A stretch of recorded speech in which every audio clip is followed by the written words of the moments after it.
To my Smackdown review. Kicking off the show with Seth Rollins, as we talked about what happened last Monday about the whole Brock Lesnar destroying the car, J&J's car, and how they tried to save it, but pretty much, I guess, Jamie Noble got his arm broken, and Jamie Noble and Joey Mercury got suplexed through a windshield. And when pretty much Seth kept talking about Lesnar, that he was going to take him out, he says that he took every opportunity. He says that that's a $56,000 Cadillac that he broke and stuff. And he took it out easily until some noise kept happening and a truck brought out the car then, pretty much. And he says, what it's this, as Paul Heyman came out talking about Brock Lesnar, what he's done to the car, and Seth said he's not going to go to Suplex City because, you know, Paul Heyman pretty much says he's going to drive Seth Rollins somewhere worse than hell, and it's going to be Suplex City. And he thinks and Rollins says, he thinks that car is going to be a metaphor thing when Brock Lesnar is going to do me a battleground. He says, no, it's not going to happen. Because, you know, because he destroyed the Shield. I beat Brock Lesnar and Roman Reigns at the same night, so he pretty much says he will be the champion, but Paul says you were going to lose and that Brock Lesnar be the reigning, defending, you know, whatever. But then Rollins commented, said, I am still going to be the reigning, defending, undisputed WWE champion of the world, pretty much. Seth Rollins. So Paul Heyman and him pretty much, well, Paul being on Smackdown for once in a while, I was actually kind of surprised to see. So yeah, Bo Dallas pretty much talked about The Rock and how he inspired The Rock to make his HBO show Ballers, which is, you know, has a season 2 now, so yeah. He went against Ambrose again, which this match kind of went on for a minute. Dean Ambrose won, so once Bo Dallas actually getting a match out of this, Big Show was talking to Seth Rollins in the back because he was going to check out Ryback tonight. He says, yeah, talk about doing him a favor. He would do him a favor also. So he said he would take out Roman Reigns later and stuff. Which I guess they're making Big Show wear his shirt now under his regular deal. Like there's one of those Under Armour shirts. I don't know why, but they're making Big Show wear a shirt now. Rusev came out. I guess a little bit changed his gear. They wears shoes or boots now, or Nike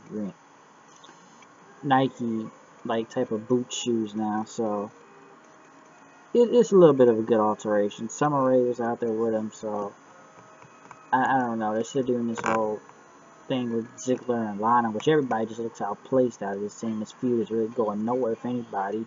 So Rusev pretty much destroyed Fandango squash match. So yeah, Roman Reigns came out, go against Big Show. Pretty much the match went on, but it ended in DQ once they did the same thing on Monday. Thought a fake Bray Wyatt, but the real one showed from behind. Reigns hit him with the Superman punch, but Wyatt grabbed his legs and pulled him into the turnbuckle.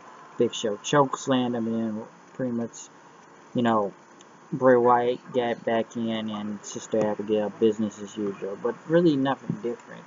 I guess if they want to keep this, you know, attack his kid thing going, or wherever this is going with his kid, it's like, okay, as long as they keep going. But it looks like they kind of stopped now with the eye cutting and stuff. And it's just going back to Bray Wyatt with his usual mind games, trying to, you know, go against Roman Reigns. Because I feel like, I've said this before, it looks like it's going different since they're doing with his kid now. But it's kind of, you know, the same thing. You know, Bray Wyatt comes out, I don't like you. I don't like you. Why are you lying? You're lying to these people. Why are you lying? So, I've said this many times. Like, I want it to change, but it gets repetitive after a while of what Bray Wyatt does.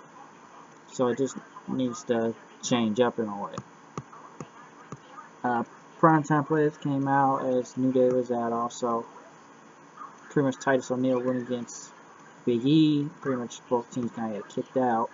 Titus O'Neil won after pretty much the New Day got kicked out. Titus O'Neil did Sky High thing and won the match.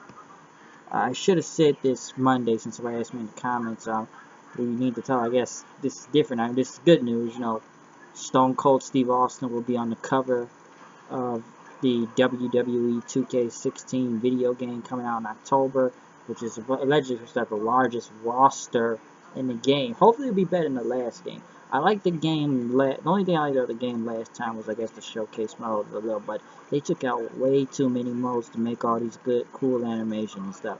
And I thought the last 2K14 was better than 2K15.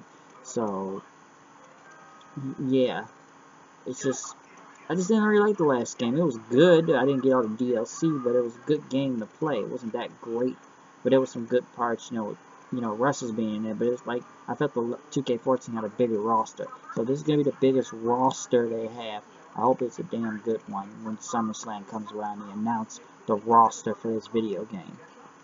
Randy Orton came out talking about what he did to Sheamus, and that Sheamus talked about this ridiculous stuff. Are you entertained? Yes, fans, are they entertained? But no. So he's going to rip that stupid mohawk off his head and shove it up his ass, pretty much. And pretty much the Ascension came out and said, this is time for our match. You need to go, or we're going to take you out and get eaten alive. Or you looked at him, he RKO'd the first one, and then RKO'd Connor or Victor.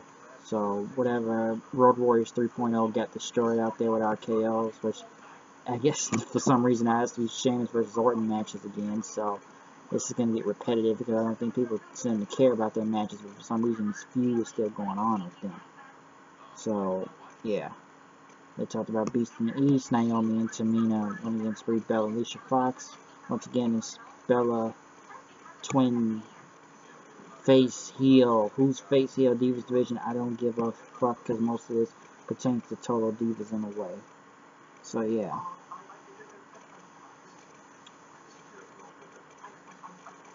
I don't know. So the Divas are the Divas. The Divas are the Divas. So I was like, I don't really care where this is going. Ryback cut a promo about, Seth Rollins. So we pretty much talked about him. Talking about how Seth Rollins was running scared from Brock Lesnar on Monday like a scared child. So he was going to get him. Pretty much after that, Seth Rollins went against Ryback, which this match turned out with count out in a way. The match went on, but Seth tried to get him outside the ring, but Ryback pretty much overcame him. Ryback won by count out. Ryback won by count out. Seth headed to the top of the stage. Big Show came out then.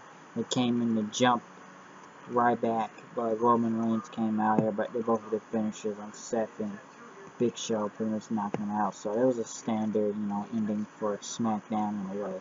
So it was like whatever, but I don't know, Monday was Monday, and if you haven't seen that video of, Brock Lesnar throwing that car into the crowd, check it out, folks, alright? So, I'll see you later. Peace.